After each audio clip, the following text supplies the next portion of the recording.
Hey everybody, Andy Cavernan here with another Cornerstone Connection Daily Devotional. I've been thinking recently about trauma. I've done a couple of funerals here over the last couple of weeks, and certainly anytime someone passes away, it's traumatic for those that love that person. We're experiencing trauma in a variety of ways in our culture, whether it's from fear of the virus, whether it's just the deep disappointment of unrealized expectations, whether it's frustration to the political climate around us or whatever it may be. A number of us have experienced trauma in a variety of ways. And when I think about trauma, I think about the characters in biblical history that also experienced trauma. One person in particular comes to mind, and I'll tell you why in just a moment. But Noah lived in a time of great tumult. It was difficult to be a Christ follower, really a God follower, God-fearing man in the time of Genesis chapter 6. The text says that it was a godless time and everybody was out for themselves. And God finally had enough. He lost patience and he said to Noah, I want you to build an ark. It's going to take a long time.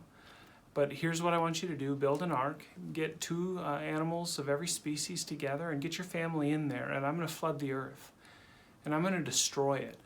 And for as much as we've studied this text as kids and we've seen all the really cool pictures of the ark and have these great ideas, the reality is that God brought judgment on the entire human race save for one family. And as Noah and his family floated on that ark, as the water came down and the floods came up, they witnessed an entire human race perish. And we have this idea that when they came out of the ark, everything was just happy and good. And certainly the text says in Genesis that they made an altar and they worshiped. But these people had experienced a significant event.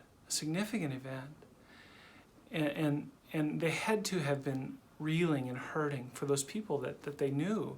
And though they accepted God's judgment and they understood why it occurred, it doesn't mean that it wasn't really difficult for them.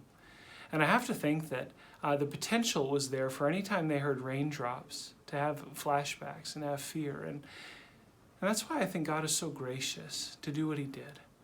In Genesis chapter 9, it says that God made a covenant with Noah, and among other things, he promised never to flood the earth again to destroy humanity. And listen to what he says, Genesis 9:12 and following. It says, and God said, this is the sign of the covenant I'm making between me and you and every living creature with you, a covenant for all generations to come. I've set my rainbow in the clouds, and it will be the sign of the covenant between me and the earth. Whenever I bring clouds over the earth and the rainbow appears in the clouds, I will remember my covenant between me and you and all living creatures of every kind. See, this isn't a covenant just between him and Noah. It's between him and all living creatures. This is a promise. He said, I will remember my covenant between me and you and all living creatures of every kind. Never again will the waters become a flood to destroy all life. When the rainbow appears in the clouds, I will see it and remember the everlasting covenant between God and all living creatures of every kind on the earth. I'm so grateful that the Lord gave Noah that covenant, and he gave it to us too. He'll never destroy the earth in the same way again. And of course, just a couple days ago, I stood out on my deck as some rain clouds were coming towards Marshfield, and I watched. And all of a sudden, a beautiful, full rainbow appeared on the horizon. And certainly I've had a tendency at different times to feel disappointed by the last 5 months in a variety of ways. You know it. You know why it's possible, and so I don't need to go into all of that. But I felt disappointed at times. I've wondered, God, what are you up to here? And it was so good to see that rainbow and to be reminded that God has all things under control, and God is in process of accomplishing his purposes in this life, and we can trust him.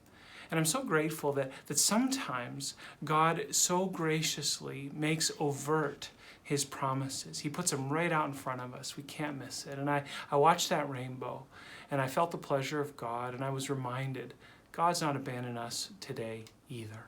We can trust him. Friends, I hope you'll trust him today. And I want to leave you with another verse from the Old Testament, this time Isaiah 26, verse 3. It says, "You'll keep in perfect peace those whose minds are steadfast on you because they trust in you. Trust in the Lord forever, for the Lord himself is the rock eternal." Friends, we can trust in our Lord today. Every time we see that rainbow, let's remember our God is faithful. He's trustworthy and good. He hasn't broken his promise yet, has he? We can trust him for today and tomorrow and always. God bless.